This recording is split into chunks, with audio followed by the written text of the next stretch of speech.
Hi hello வணக்கம் and welcome to film today மீடியாவின் cinema அப்டேட்ஸோடு வந்திருக்கிறது உங்கள் விஜய் அருண் முகேஷ்.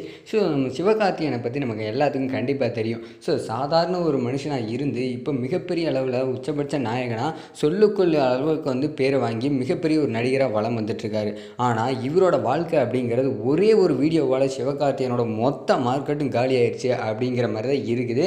அது மட்டும் இல்லாமல் இந்த ஒரு வீடியோவால் மொத்தமாக நம்ம சிவகார்த்திகேயன் நொந்து போயிருக்காராமா. அதாவது பெண்கள் மற்றும் குழந்தைகள்கிட்ட பேராதரவோட நடிகர் ஒருத்தர் வலம் வந்தார் அப்படின்னா அது கண்டிப்பாக அந்த பேர் சிவகார்த்திகேயனுக்கு பொருந்தும். அப்படி மறக்க முடியாத நம்ம சிவகார்த்திகேயனுக்கு இந்த வருஷம் அப்படிங்கிறது மறக்க முடியாத ஒரு ஆண்டாக தான் இருக்கும் அப்படின்னு சொல்லப்படுது. அதற்கான காரணம் என்ன அப்படின்னு பார்க்கும்போது சின்னத்திரையிலிருந்து வெள்ளித்திரைக்கு போன நம்ம சிவகார்த்திகேயன் ஆரம்ப காலகட்டத்தில் எவ்வளோ வளர்ச்சி இருந்தாலும் கூட இப்போ பார்த்தீங்க அப்படின்னா மிகப்பெரிய ஒரு நபராக வளர்ந்து நிற்கிறார். அது மட்டும் இல்லாமல் ஸ்டார்டிங் ஸ்டேஜ்லேருந்து இப்போ வரைக்குமே ஒரு சில வருடங்களுக்கு முன்னாடி வரைக்கும் டி மாணவர்கள் மிக முக்கியமான ஒரு பங்கு இருந்திருக்கு நம்ம சிவகார்த்திகேயனோட வளர்ச்சிக்கு. எதனால அப்படின்னு பார்க்கும்போது டி மான் இசையமைச்சு கொடுத்த பாடல்கள் எல்லாமே சிவகார்த்திகேயனோட படங்களில் பட்டி தொட்டி எல்லாம் பரவி மிகப்பெரிய ஒரு பேரை வாங்கி கொடுத்தது. அதற்கு காரணமாக ரெண்டு பேருமே பார்த்தீங்க அப்படின்னா ரொம்ப நெருங்கிய நண்பர்களாக வளம் வந்துட்டு இருந்தாங்க சினிமாவில். அது மட்டும் இல்லாமல் குடும்ப ரீதியாகவும் ரொம்பவே க்ளோஸ் ஃப்ரெண்ட்ஸாகவும் பழகிட்டு வந்தாங்க. இசையமைப்பாளர் டி மான் சீரியல்களில் கிருஷ்ணதாசி அப்படிங்கிற சீரியலுக்கு முன்னாடியே ஃபஸ்ட்டாக பின்னணி இசை அமைச்சிருந்திருக்காரு. அதற்கப்புறம் கோலங்கள், போலீஸ் டைரி, மந்திரவாசல் உள்ளிட்ட நிறைய சீரியல்களும் இசையமைச்சு அதற்கப்புறமா தான் திரைப்படங்களில் இசையமைப்பாளராக உருவானார். அப்படி இருக்கும்போது இப்படி சினிமாவில் அடிமட்டத்திலேருந்து பெரிய இடத்தை பிடிச்ச நம்ம டி இமான் 2 வருஷங்களுக்கு முன்னாடி தன்னோட மனைவி மோனிகாவை விவாகரத்து செஞ்சுக்கிட்டு அமளி அப்படிங்கிறவங்க 2வது திருமணம் செஞ்சுக்கிட்டாரு. திருமணம் முடிஞ்ச உடனே பார்த்தீங்கன்னா ட்விட்டரில் அமளியோட மகள் இனி எனக்கு 3வது மக அப்படின்னு சொல்லியும் அவர் ட்வீட் பண்ணியிருப்பார். என்னோட திருமணத்தில் என்னோட மகள்கள் கலந்துக்காது, எனக்கு ரொம்பவே கஷ்டமாக இருக்குது அப்படிங்கிற ஒரு ட்வீட்டும் போட்டிருந்தார். இப்படி இருக்கக்கூடிய நிலையில் தன்னை போலவே சிவகார்த்திகேயனும் அடிமட்டத்தில் இருந்து வந்ததால் 2 பேரும் அண்ணன் தம்பி மாதிரியே பழகிட்டு வந்தாங்க. ஆனால் நம்ம வீட்டு பிள்ளை திரைப்படத்துக்கு அப்புறம் சிவகார்த்திகேயன் நடித்த எந்த படத்துக்குமே டி மான் அவர்கள் இசையமைக்கவே இல்லை.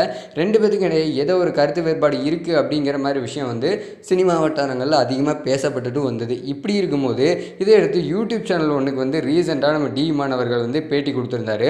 நடிகர் சிவகார்த்திகேயன் எனக்கு ரொம்பவே மிகப்பெரிய ஒரு துரோகத்தை செஞ்சுட்டாரு, அவர் செஞ்ச துரோகத்தை வெளியே சொல்லவே முடியல அப்படின்னு சொல்லியிருக்காரு. இது மட்டும் இல்லாமல் சிவகார்த்திகேயனும் நிறைய விஷயங்களை சிவகார்த்திகேயனை பற்றி நிறைய பேசினார் நம்ம டி மான் அவர்கள்.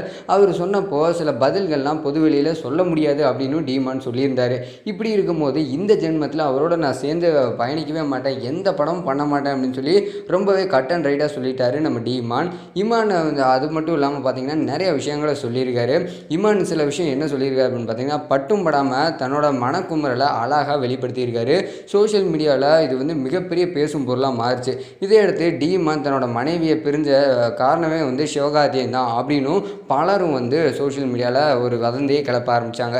சிவகார்த்திகேயனுக்கு மன்னிக்க முடியாத துரோகத்தை இப்படி செஞ்சிட்டிங்களே அப்படிங்கிற மாதிரியும் சிவகார்த்திகேயன் மேலே தப்பு இருக்கிற மாதிரியும் நிறைய பேரும் பேச ஆரம்பித்தாங்க. பட் இருந்தாலும் இது ஒரு விஷயம் ஒரு பெரிய பட்டிமன்றமாகவே மாறிச்சு சோஷியல் மீடியாவில். இணையத்தில் பார்த்தீங்க அப்படின்னா இந்த விவகாரம் பத்தி எறிய ஆரம்பித்த நிலையில் சிவகார்த்திகேயன் நல்லவர், வல்லவர், நாலு தெரிஞ்சவர் அப்படிங்கிற மாதிரியும் ஒரு சிலர் கருத்துக்களை பரப்பிட்டு வந்தாங்க. ஆனால் தன்னுடைய பார்த்தீங்க அப்படின்னா கூலிப்படையின் மூலமாக சிவகார்த்திகேயன் இந்த மாதிரியான விஷயங்களை விஷ கிருமிகளை பரப்பி விட்டுட்டுருக்காரு அப்படின்னும் பல பத்திரிகையாளர்கள் ஒரு பக்கம் பார்த்தீங்கன்னா சோஷியல் மீடியாவில் இந்த விஷயங்கள்லாம் பரப்பிட்டு வந்துட்டுருக்காங்க. இப்படி இருக்கக்கூடிய நிலையில் பெண்கள் மற்றும் குழந்தைகள்கிட்ட பேராதரவோடு இருந்த நம்ம சிவகார்த்திகேயனோட சினிமா வாழ்க்கை அப்படிங்கிறது மிகப்பெரிய கேள்விக்குறியாக இருந்துகிட்ருக்கு. இப்போது இனி வரக்கூடிய 2024வது ஆண்டாச்சு நல்ல ஆண்டாக இருக்குமா அப்படின்னு ஒரு பக்கம் சிவகார்த்திகேயனோட ரசிகர்கள்லாம் கடவுள்கிட்ட வேண்டிட்டு வந்துட்டு இருக்காங்க. பட் இருந்தாலும் இதோட உண்மை நிலவரம் என்ன அப்படிங்கிறது உங்களுக்கு தெரிஞ்சால் கண்டிப்பாக மறக்காமல் கமெண்ட் செக்ஷனில் கமெண்ட் பண்ணிடுங்க. இந்த வீடியோ பிடிச்சிருந்துச்சோம்னா லைக் பண்ணுங்கள், ஷேர் பண்ணுங்கள், கமெண்ட் பண்ணுங்கள், மறக்காம நம்ம சேனலை சப்ஸ்கிரைப் பண்ணிடுங்க.